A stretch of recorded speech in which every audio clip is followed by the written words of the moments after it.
Welcome back to Metal Heroes Review, episode 110. I'm sorry I didn't get a chance to do this yesterday, but I really want to get on some... I had like 3 anime come out yesterday. Yes, I'm going to do one right after this one, but I figured though to have a little bit more time. So the plan is basically, after this review, Comic Corner, do our last Rise in the World, head back to Jiban for more episodes, review, Comic Corner, and then do like 3 more, and that's it. Yeah, this one I'm discussing 4 episodes today. We're discussing 22 to 25 of Mobile Cop Jiban. The first episode involves this. We have a boy who claims he sees Mayumi, the girl who's missing since like episode 18, and he claims he's seen her with his dog Gero.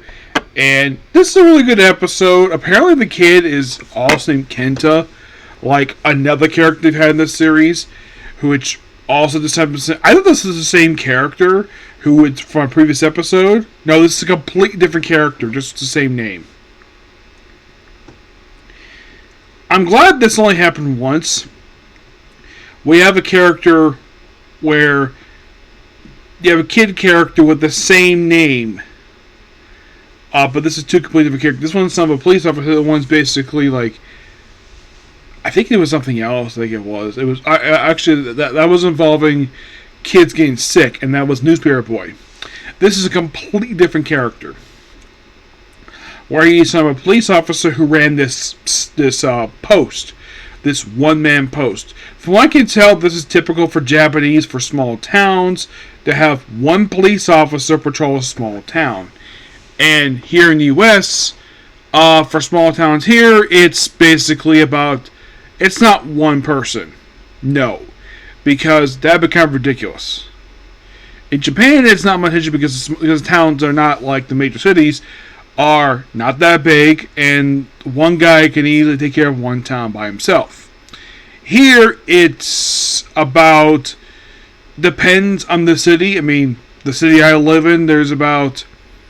I think about 20, 30 police officers. Usually they're in one station. We have a pretty, we have a okay side. We don't have a really big police force here.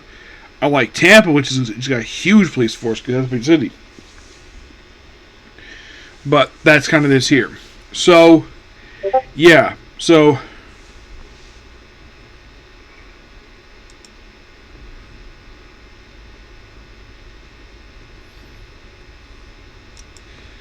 yeah.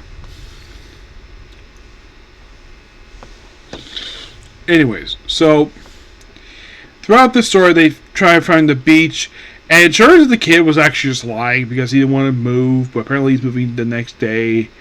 I'm like, so they also mentioned that apparently the guy who's the officer there, yeah, that's not his father. His father died a week prior. And I'm like, so the father died, so the mother's only option is to move. Apparently. Because her husband's gone. I guess she can't live there anymore. Probably because the only breadwinner, the only one who basically... It's a Japanese thing, but I think it's kind of weird that she couldn't just get a job in that town. Because, well, the husband's not there. You can easily find a job yourself. Presumably anyways. But she probably has to basically have a place for her and her son. Don't see the mom in the episode. So the actual reason why for the whole search is look for the kid's missing dog. They'll also basically, this is the first 2 episodes feature, well, Kyoto. Well, this one's briefly for like one scene. Like several points in the episode, the monster is basically designated to, well, kill Jiban. That's his job, kill Jiban. And he nearly succeeds. Though eventually he's destroyed. You can't say he failed, even though he kind of failed his mission, but he never lost focus. He is by far the first monster to not lose focus of his task, which was kill Jiban. Yeah, and of course they found the kid anyways, and of course it's a funny moment where, like, it's fishing, and of course they get knocked out of the water.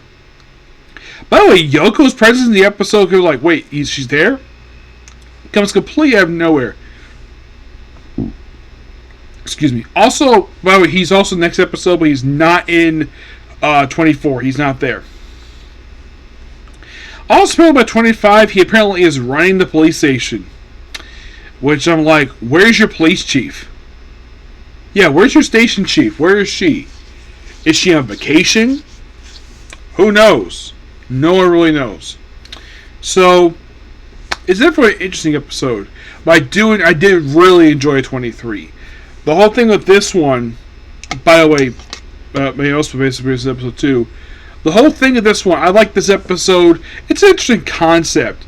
You have a monster who steals all the books across the city, eats them, but apparently he also steals some manga, but apparently it was bad for him, so he wants to create a different manga, not Shoujo, but this time it's a sci-fi manga with him as the hero. And I think this may have been inspiration for the I think it was a Jiban manga.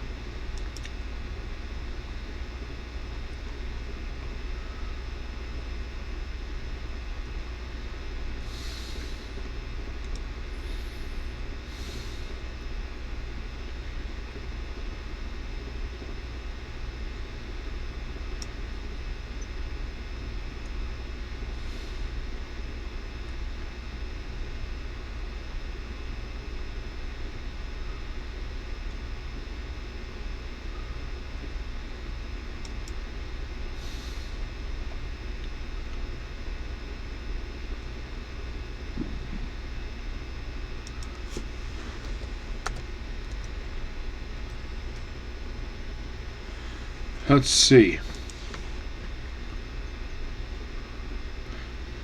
Okay, looks like Jiban didn't have one. Nope, Jiban did not have one. I would have thought it would have, given the fact that this episode probably really want to do it, but nope, they never had one.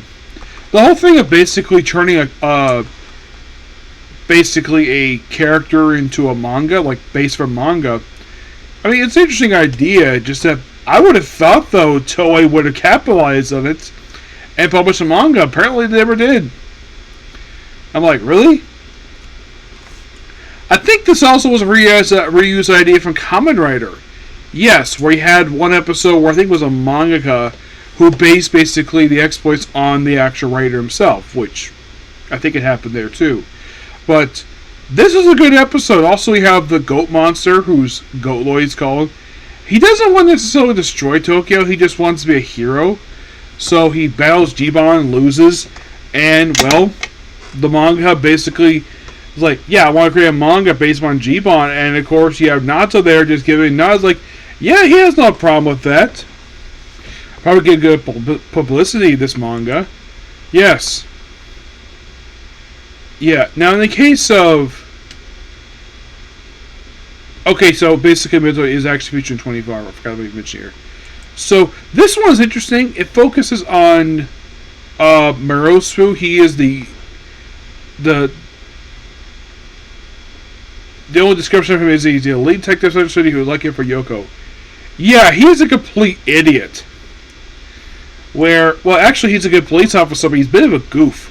So he ends up fighting people. These like mobsters, shoots at them, he gets shot, and then here comes Jiban just completely out of nowhere, and of course you see police officers witnessing the Bioloid grunts, which I think this was the first time I could think of they've actually had police officers witness Jiban's exploits. And what does he do with Naruto? He proceeds to take him back to his base, do surgery on him, and apparently we also reveal the metal Jiban suit is made of. It's a special chromic. Interesting. It's called super chromic. Yeah, that's probably what the metal is made of. That's what that can explain why it's bulletproof. I found that to be interesting. The fact they reveal this 24 episodes in the show, and the whole thing is trying to get this guy to reveal, he may know where Jiban's base is. Like, he's been inside of it, yes, but he did not say not to become Jiban. Nope, he saw Jiban himself. As for what, he doesn't reveal the beans, because he probably doesn't know, because he woke up into the base itself. But then Jiban himself shows up, and of course there's that. Of course the monsters up is so creepy. Like, he has these visions of people falling into like volcanic pits and like, yeah, it's like a version of hell with this monster. He refers himself as a spirit guide. Yeah.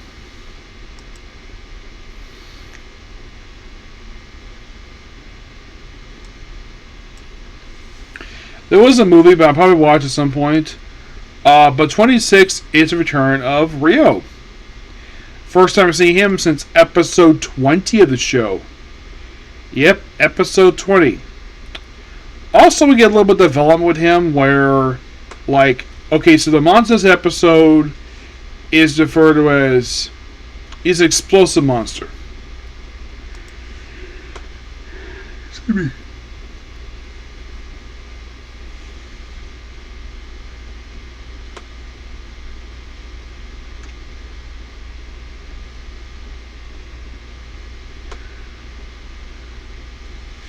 Or basically we have this explosive guy.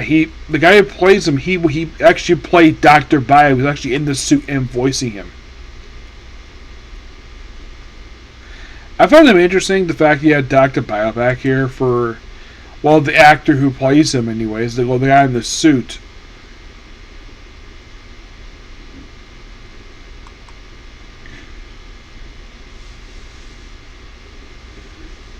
Which I thought was really cool. And also revealed the reason why Rio basically is a drifter. Apparently he's a fugitive. Yep. So he's accused of trying to blow up an art museum and proclaiming goddess whatever. And this is the episode I noticed the character where he's like running the police station. I'm like, wait, that's not your job. You're a detective. Why are you running this police station? He's sitting at the chief's desk. Yes, I'm not sure why, but he is. So, and this is also the episode where, of course, the whole thing with the goddess, and of course, you have Miami, who is referred to as Mayuri in this episode. It's when she figures out her real name is Miami. It's like, oh, that's your real name. Yeah, she didn't know that because she lost memory. I thought it was good for that plot. Because this is a plot they introduced in episode 20, and they finally follow up with it with here. It's like you can see this episode as developing two characters. Which, these are two characters where it felt as though basically either the show forgot about these characters for a few episodes, because... and of course, when Jiban the first time in this episode, he's referred to him as a robot monster, and eventually... after seeing him in action, he doesn't seem a robot monster anymore. But all in all, 4 really good episodes. And before my break now, I have 7 more to go. And then basically we're on break. Okay, so that's pretty much it particular video. Please be sure to like, comment, subscribe to notifications. Next up we have the Comic Corner. And then it's on to our last crusade of the rise of a new world. Okay, next video. Bye.